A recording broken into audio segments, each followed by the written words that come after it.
Whoa, whoa, whoa. We have an incoming alert right here. America's education system has been proven to be a scam, leaving most Americans, especially those who are Gen Z, broke, illiterate, and unemployable. We need to talk about the U.S. education crisis. For decades, we bought into the illusion that they used to sell us. Go to college, get a job, live the American dream. But in 2025, it's looking like the math is not adding up. The equation now looks like go to college, take on 50K plus in debt, and then graduate into underemployment, okay? I've been seeing some really strange videos. They're all over TikTok, they're all over YouTube, of both millennials and Gen Z, even people who are fellow marketing specialists, okay? This is hitting marketing and sales hard. This is hitting education hard. Nursing homes, doctors, nurses, every type of person in the workforce is now under a type of crisis because the American education system has failed them from the root, from the ground up. And we are going to really do a deep dive. But here's the foundation of the actual education crisis scam that is happening in America. Listen, this is more than an economic inconvenience. This is a generational trap.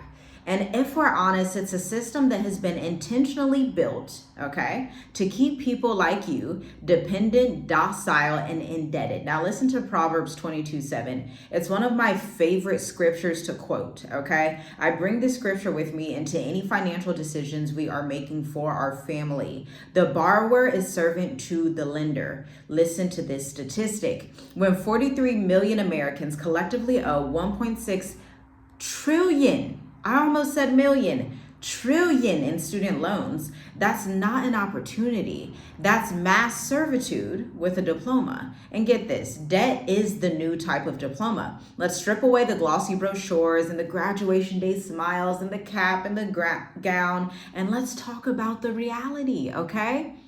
The average student loan debt for a bachelor's degree in America is $33,000 to $50,000. The average student loan debt on top of that for your master's degree is $62,000 plus. And then we have to tie in the interest rates. Interest rates are often higher than mortgages for first-time buyers, meaning your repayment time is going to end up being 10 to 20 years. By the time you pay off that student loan, you're going to be in your mid-50s, possibly 60s and 70s, still struggling to pay this off, okay? Even when your children start college, you're still paying on those student loans. And anybody that's actually an entrepreneur, knows a little bit about finance and investing, you would never sign a terms and agreement sheet like that. You would never put yourself in that much debt. But children, young adults do it all the time because they've been sold this idea of the new American dream. Everyone needs to have these degrees, no matter what it's in. I also saw another video. There was a sister, and I felt so bad for her. She studied, not neuroscience. She was in a different type of science, but it was more so like environmental science. Mind you, the EPA has been shut down, the Environmental Protections Agency in America, where they used to have all that funding for science projects. She is PhD level, and she was saying, hey, I make about the same as a manager at McDonald's makes. Mic drop. That's an issue. And listen, I feel like you should probably hit the like button on this video because this topic, I know it's cringy for some people. I know it's like, oh, we don't want to talk about what's really happening, but we have to be real about this American collapse, this crisis, because the education system is a part of the total collapse of America. And, you know, they scammed a lot of people. They did, let's be honest. The marketing was really good. The propaganda was really good. The wordplay, the contracts, you know, you always see it in the media, your cap, your gown, your degree. And yet these people are only making $30 to $40 an hour, if that, and they still have to pay down that interest. And you know what else I realized? This is literally banking disguised as career momentum. Yes, Banking institutions. This is helping the banks. When your student or your child turns 18, 19, 20, and they speak to the career counselors and they're like, yeah, just get that bachelor's in arts and culture and, whatever degree that may not be effective for paying them. This is institutional banking. It's not about career movement. It's about, let's get these banks the funding they need. Let's get these people the money they need. But the students who actually go there, will they get a return on their investment? Who actually knows? Who knows? And they're going to end up stressed and in loads of debt. And then, as if that wasn't enough, the irony is that many of these graduates end up in jobs not requiring a degree at all. Hello. How do these graduates, bachelor's, master's educated, oftentimes now I'm seeing it more often with PhD level, they are ending up with jobs that they did not need a degree for in the first place, or they're having to merge and switch career fields, and they're not even in the field that they had taken on all of that debt in. Or worse, the jobs don't pay enough to cover the debt that they incurred to get them, which is very typical for what we have in America right now. Now, there's also a phase of this educational crisis that I believe is even more pertinent than the debt issue. And so I was thinking about this today and talking about it with my husband, and this is why we as a family homeschool, okay? We do not play about education. We do not play about literacy and writing abilities. As you can tell, we do not play about speaking abilities either. These things are super, super important, okay? Because these statistics I'm about to share with you, check out the sources in the description, because these statistics are scary, to be quite honest with you. My heart honestly hurts for children that are in America, because the illiteracy and the age of information, this is a pandemic, okay? This is literally like, why on earth are there such high illiteracy rates? But let's get into it. We're going to do the deep dive. As if debt was not the only issue, that would be bad enough. But here's the other shoe dropping. America's illiteracy crisis is accelerating. Get this, 28% of US adults score at or below level 1 literacy, meaning they can only handle simple sentence comprehension. Around 15 million are functionally illiterate. They can't read well enough to follow written instructions, balance a checkbook, or fill out a job application effectively. I was telling you about all those TikToks I would see, people like, hey, I can't find work. I don't know what to do. I can't find work. And I couldn't help but think, how are these people passing school, but they can't fill out job applications? They don't have the negotiation skills. And it's like, what are people really learning, right? There is a point where it's like, you can create your portfolio and become a freelancer and teach yourself and make more money being able to negotiate your contracts and master sales and marketing on your own. There is a point to where it's like, great, you may love science. That's what the previous TikToker was talking about. She said she loved science so much as a child, she wanted to get her PhD in it. But it's like, if the goal is only to try and be able to work at a national park or to work as a science teacher, that's not the best use of your degree or your time. This is why I like to talk about this topic. It's so important. I talk about this with our children. We talk about it with our children because we have children who are getting older, who one is a teenager, gonna be 18, in a couple of years from now. And it's like, hey, you have a family business that you can inherit, that you can go into. Do not go into industries that do not bring you a return on your investment. Do not go into industries that are going to drain your energy. Go into industries where you're going to be paid well, okay? That's just period. You have to move like that. You have to think like that. Because if you want to study science, you can do that on the side. You can study science with ChatGPT. You can study science at the library. You can study science on Google. I love studying science. I'm not about to go pick up a new bachelor's in science just because I love it. I'm not even about to pick up a bachelor's in history because I love history. I'm going to go read a book. Y'all see my bookshelf right there. Or I'm going to go on ChatGPT and learn some new facts. Or, there's so much information out there that you don't have to get in 60K, 80K, 100K in debt to learn what you love to learn. Just pick up a book. And I'd hate to tell you this, but we're living in a paradox. More people than ever have degrees, but fewer people than ever can read, think, and write critically. This isn't just embarrassing on a global scale, it's dangerous. An uninformed, debt-bound population is the perfect target for economic exploitation. This is exactly why I do not live in America. I'm gonna be honest with you, I'm gonna be 100. I'm gonna keep it all the way real. I just don't have time to beat around the bush. I don't have time to baby you right now and pretend like, oh, America's the greatest country. Stop. These are not attributes of the greatest country. These are attributes of a fallen society that is about to accelerate at full speed, okay? And get this, the job readiness mirage is the real kicker here. Even for those who make it through the debt and literacy maze, the job market is not what they promised. Underemployment rates for recent grads. I'm like, oh, when I was putting this research together, it was just like,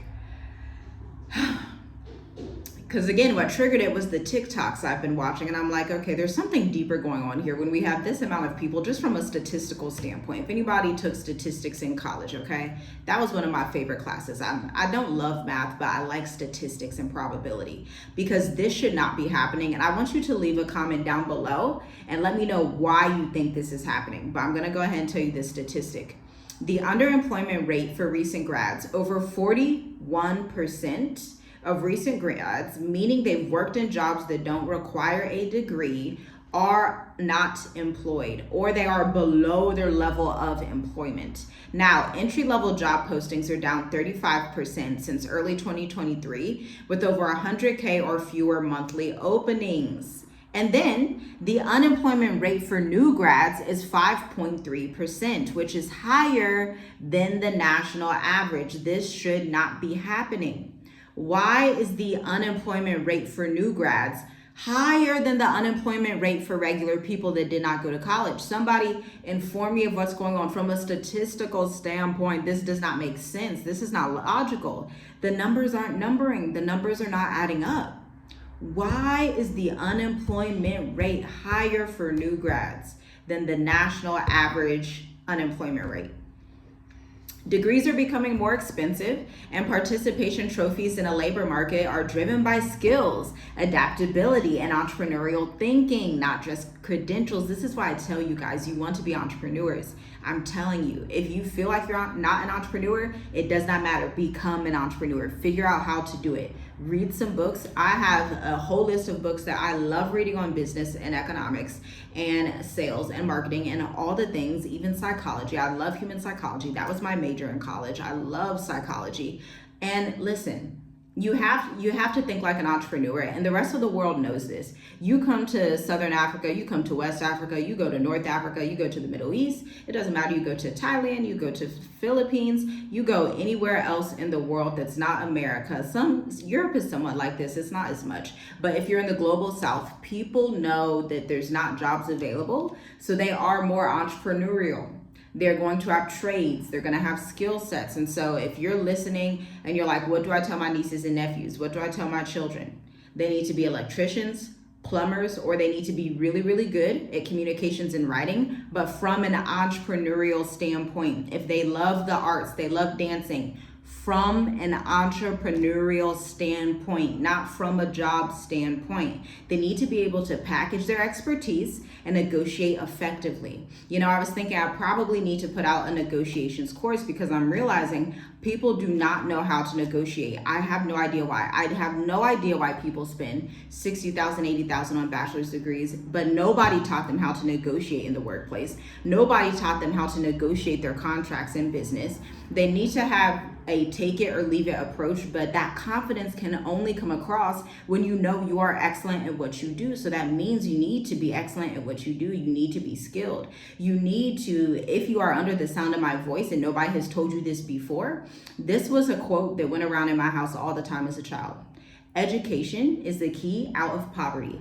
I've never been in poverty. My parents have never been in poverty because this quote was passed down. Everybody that was in my family, both sides, super, super big on education, okay? But you're starting to see that education in itself is not enough. And so I now have to acquire knowledge, which is still education, on how to go into business. This is why my husband and I study investing, we study finance, we study geopolitics, we watch global trends because we love education and we understand that in all things get an understanding, acquire knowledge that is going to help your family in the long run. Because the times that are coming to the US of A,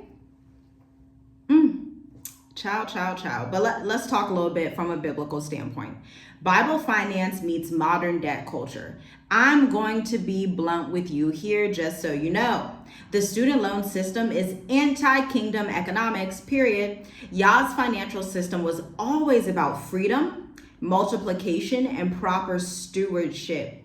Freedom in Torah, debts were canceled every 7 years under the Torah law. Deuteronomy 15 verses 1 through 2. Multiplication, where we see this idea of multiplying the talents that you were graced and given with. Resources were meant to be invested for growth. This is why we're such huge investors. We invest in stocks, we invest in crypto, we invest in our businesses. We invest in our own mind through reading books. We invest in our children. Like, you have to invest. That is the way to be a proper steward of what you are given. Do not just wait. Do not take the lazy way out. Do not just say, well, I don't know. It's just too hard. Like, it's not too hard. We're in the age of information. It's really simple. Just grab a book. You have Google. Just use your time wisely. When the education system leaves borrowers in chains, then it's no longer just there to survive. This is about bad policy and a violation of spiritual principles. They are getting over on you and have been getting over on you for years. But why does this scam persist? So nobody's changed this. The system hasn't changed. But, President Donald Trump did defund the Department of Education. Don't know if that helps. I'm not sure. I don't know what solution. In America, it seems like everything's just coming to such a head with the debt, with all the issues. It's like, I don't even know what the solution would be, if they could even come up with a solution, right? Because these loans, these college tuition rates, they make the inflation crazy every single year because they can make it appear affordable on paper, and then they collect those interest rates for decades. There's no year of freedom like there was in Torah. There's no 7th year. We're done with that. Those student loan debts, no, that's going to follow you the rest of your life to your grave, okay? Corporations also get a steady stream of income and a supply of job applicants who will tolerate low pay. This is why they don't teach you entrepreneurship in school. They know that you are desperate to meet your loan repayment terms. In other words, the system is working perfectly for the people who run it. Remember Proverbs 22:7, the borrower is slave to the lender. Literally, the borrower is slave. Never take out debt unless it is for an asset. Do not take out debt unless it is for an asset. The only types of degrees that you should really be investing in is law, nursing possibly if you want to go that route. And that's about it, because there are boot camps, there are courses, there are trainings. You can pick up a trade, pick up a skill for way less and make more money quicker. This is why a lot of people who have their bachelor's, their master's, their PhD, they're so frustrated, and I so empathize with them because they did get scammed. They got. Like, it's really bad when you have that much knowledge and you have this degree, but you can't even get a job, and they're wanting to employ somebody without a degree over you because they're more skilled in that area. And so it's like, what did you just do all of those years, right? And so this is the entrepreneurial exit. This is good news for those of you who want to be freelancers, who want to be consultants, who want to run your own firms. You are not required to play in this rigged game. I figured that out very young. My husband and I figured that out very young and said, you know what? This game, we're not, you're not about to get us, tell you that. Proverbs 22:29 says, do you see a man skilled in his work? He will stand before kings. He will not stand before obscure men. An obscure man is somebody that's basically mediocre. They're just a generalist. They don't have a lot going on. They don't have a specific niche. They don't have any targeted thing that they really know. They're obscure. They're like, They're just kind of regular, right? And the scriptures isn't saying that to be condescending, but it's letting you know Proverbs is a wisdom book if you want to acquire wealth, if you want to receive the blessing that was given to Abraham, Isaac, and Jacob, if you want to talk about finance and you want to be a good steward and you want to leave an inheritance for your children's children, you are like, I don't want to be a lazy servant. I don't want to be lazy with what I've been given. I want to be a good steward. I want to work, and I want to work smarter, not necessarily harder. Then your skill is going to set you in high places and set you before kings. I can attest to this. There are contracts and rooms that there are people with their MBAs in marketing that they don't have access to, because the theory is not enough. You have to have that actual skill set and the confidence to execute on that skill set. It's not enough to say, well, I got this paper degree. They're like, yeah, that's great. We have 5,000 people over here who have the paper degree. Who is more entrepreneurial? Who is going to come in and execute without questions? Who is going to take what we say to do and build out workflows that make us 50 times what we had before? This is what companies are looking for. This is what the community doesn't like to talk about. We think it's weird when we're like, oh, you got to prove that you're going to be valuable to the company, but also empathize with these companies. America is in an economic crisis. These companies cannot afford to hire mediocre people, period. I'm sorry to tell you, they can't afford to do that. It doesn't make sense. You have to think, they have a boss. The CEO has a boss. The banking institutions themselves have a boss. Everybody's in debt to somebody else. And so it's like, if their people above them are saying, hey, we got to do these cuts, it's not really working, and their hiring manager is telling them above the hiring manager, don't hire people that have X, Y, and Z traits. We're having some issues with these people because they're just sitting on the job doing nothing, right? When they see a contractor, a freelancer will come in and have a totally different attitude, because a freelancer's mindset as a business owner, an entrepreneur, a consultant, they're coming in saying, hey, I own my work. I'm accountable for my work. Not only that, but I actually have a documented process for you to follow. You don't have to start brand new. Or if your process at your company has not been working, we can follow mine and see which one works best. Let's A/B test to see what works best for you. That's an undeniable offer. That's an unfair advantage for those who can communicate that in the marketplace.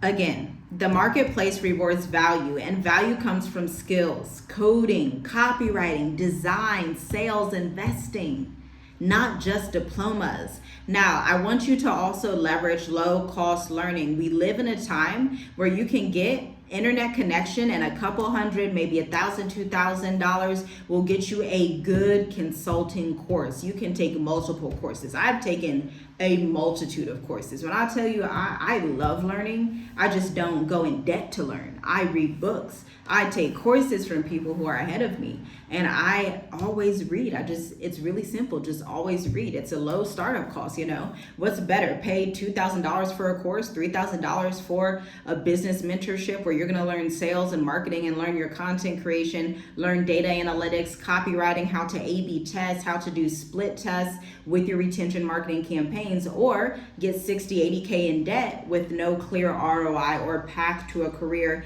that may pay at the most $45 an hour, when as a freelancer, you may get paid $100, $200 an hour, right? All before the age of 30, if you are wise with how you are negotiating your contracts, okay? So you can get a world-class education even on Coursera. You can start with fundamentals on YouTube, and then you merge from there to see what industry you want to be in and how to amplify your skill sets, okay? This gives you more practical knowledge than a degree ever will.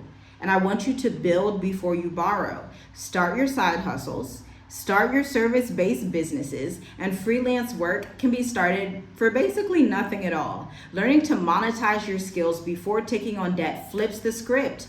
You're the lender, not the borrower. Also, you're going to want to create multiple income streams very early. Listen to this from Ecclesiastes 11:2. Give a portion to 7, also to 8, for you do not know what evil will be on the earth. Translation: diversify your income in a variety of different ways. Don't rely on one employer. Don't rely on one stock. Don't rely on one crypto coin. Don't rely on one project that you have. Diversify. Always build up your portfolio. I tell people this all the time. I am a marketing strategist of 9 years in marketing engineering, okay, of 9 years. There has not been 1 year that has passed by, not even a span of 6 months that has passed by, that I do not publish on my blog at www.tiffygwrites.co. When you're starting out, it seems like, oh, this doesn't pay a lot yet. But I saw from the long term, I saw, okay, 10 years from now, 20 years from now, I'm going to be eating good because I know how to write well. And I know how to break down complex topics into interesting and intriguing topics that are necessary for the business world. I didn't know how it would look today, but I'm so blessed and so honored and thankful to the Most High that He gave me that tidbit of wisdom to trust Him and not the system, to trust Him and not debt. Because when you surrender your life to Him, you surrender your skills, your talents, and you say, Father, lead me and show me where to go. Teach me how to profit. Show me what you want me to do. He is going to blow your mind. Like I was just talking to my husband earlier, like, I'm just like, my mind's blown. I'm like, the contracts we have done, it's like, I just never would have thought. And on the flip side, people with their degrees in marketing are having issues, have only one employer track record. As a freelancer, you work with hundreds of different companies, and so you start to see patterns real quick. You can come into a meeting and say, hey, that's not going to work. I would divert this over here. I would switch up that campaign. Let's A/B test to see if that actually works. Then you fix it for them within a matter of hours, and they're ready to send you. It could be $3,000, $5,000, or they want to put you on a $55,000 contract and have you there every year. Okay, so you have to skill up. And I want you to move from victim to visionary. We don't have time to be in victim mode. I know it's emotional. I know it's like, oh, the system and this and that and the racism and this and the that. Listen, something I've learned in my life, okay? And I'm turning 30 this year. Something I have learned in my life is that you do not have time to be a victim. By the time you be a victim and you complain and this and that, the races, the other folks, and then this and these people over there, you could have spent that energy building up your skills. You could have spent that energy reading a book. You could have written your portfolio. You could have done research on your market, on your industry. You could have done research on investing. You could have done research on new jobs. You could have done research on how to move abroad to a country that's in Africa, in Asia, in the Middle East. Use your time wisely. Your time is the best investment you have. Your energy is the best investment you have. Do not squander your energy on being a victim. I need you to go from victim to visionary. You are victorious. If you are listening to this and you have student debt, this is a reality check for you. Yes, you were sold a scam. But no, you are not doomed to stay in it. I promise you, you don't have to stay in it. Your debt may be an anchor. I don't care how much it is, but anchors can be lifted. And you have the ability to upskill into a skill that's in demand. In under 12 months, you can totally change your life. Launch a micro business that funds your lifestyle, pay off your debt, and start to invest simultaneously. You have to make it happen. Build assets while others are building resumes no one's reading. Oh, guys, easily the most valuable asset from my perspective and from my worldview, the most valuable asset, I was telling my son this, is writing and communications. Easily, and your ability to read.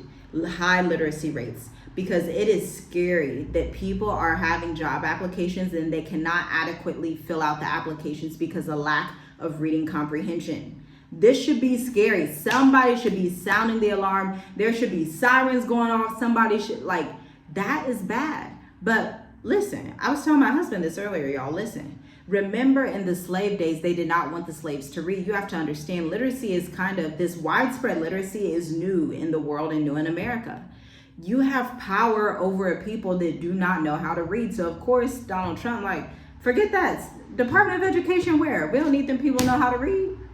What do they need to know how to read for? What?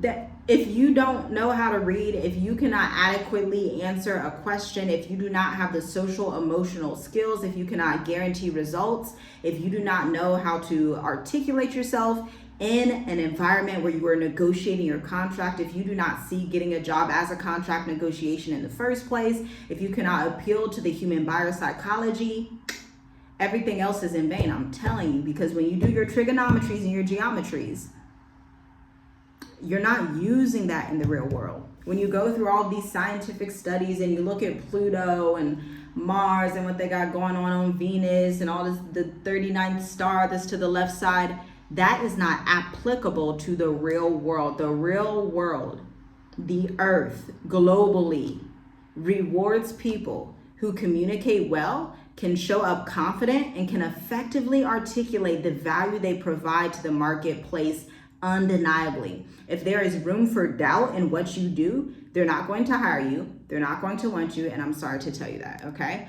But that's not the end of the world. I'm telling you, pick up a book. Books are going to make you more confident. You know, you just get a level of just prestige when you just read a book, okay? Because most of these people out here, they're on technology all day, every day. It's literally a luxury to be someone that reads a book. It's so crazy. It's so weird. Like if you sit at a coffee shop and you're just sitting there reading a book and everybody else is on their phone, you automatically go up a level in everybody's head because it's like, oh, you over there reading a book. What book you reading? Oh, you just read for leisure? Oh, you're reading a real estate book for leisure, right? That's a totally different type of person. You have to understand that you have to brand yourself a certain way, okay? You have to make yourself attractive to the workplace, to the marketplace, wherever you are, okay? And I'm gonna give you a short practical transition plan if you really wanna get this started in the next 12 months or less, okay? If you are ready to go from broke graduate to kingdom-minded entrepreneur, months 1 and 2, I want you to audit your debt, your expenses, and your skills. Choose one high-value skill to monetize: sales, marketing, code, consulting. Don't look at anything else. If you are a doctor, open your own practice, okay? If you are a nurse, search in the industry and see what you can do with telemarketing, telehealth. See what you can do online and pick up a multitude of contracts. See if you can get a medical courier contract or something like that, okay? But you want to be more entrepreneurial. You want to be also, if you're in medical and healthcare, you can be the middleman for some of these contracts. That's what you want to do. You want to be the entrepreneur, the business owner, the person that connects the people to what they need, okay? Months 3 and 4, offer your services to small businesses or to clients online. I have this philosophy where I tell you go local first. I'm from Columbus, Ohio. And so I would actually go work with local businesses in my first year. I would say, hey, I have a social media marketing agency. I'm just starting it. I want to get my portfolio off the ground. Can I do free work for you for 2 weeks? You get 2 weeks of free work with me. After that, I don't do free work, period. Have strong boundaries, negotiations. If you're someone that struggles with boundaries and you're like, what, just keep giving them free stuff? Girl, sir, no. This is not slavery, okay? You cannot give out everything for free, okay? If you want to give out stuff and help people, go to the homeless shelter and help people that way. But your business is not for that, period. The end. Use free platforms to build your portfolio. Months 5 and 6, you can use medium.com. They're going to be the best one if you're a writer. I'm going to have to do a deep dive if you guys want me to go further into that. I'm a writer, so I just think from like a writing standpoint. Months 7 and 9, build your content presence, LinkedIn and YouTube. Right now, honestly, to be totally honest with you, LinkedIn and YouTube are taking off. This is the data we're seeing in our firm. LinkedIn and YouTube are taking off. I use Instagram as a portfolio page. It's always there. I'm always consistent on it. I have my social media coordinator and my graphics person on there. Super important from a portfolio perspective. We would historically sign loads of clients from Instagram, but we are also seeing a transition where clients on LinkedIn are like, they just find us, right? Because my SEO is together on my page. They search for a certain keyword. I pop up, hey, do you have time for this contract? I'll let you know, yes or no. Right?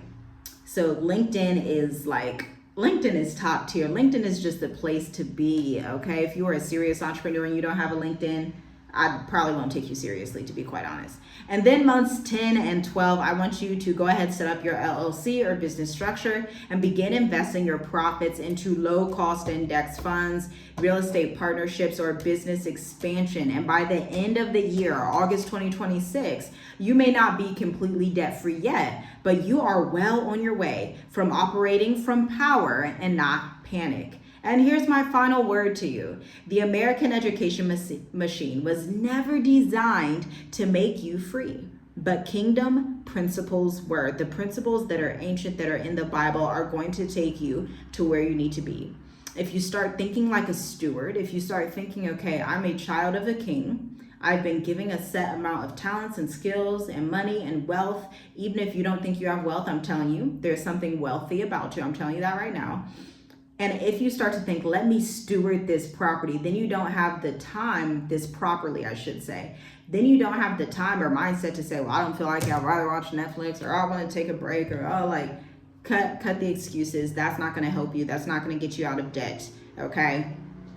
Act like an entrepreneur. Refuse to bow to the golden calf of mandatory college, okay? You can step out from this generational trap, and it is truly a generational trap where you are passing down your children loads of student loan debt, right? And you don't literally, your children won't literally pay it, but if you're paying student loans for 50 years or 40 years or 20 years, that probably means you didn't really hand down your children a lot of money, right? Because you were stuck paying all that debt.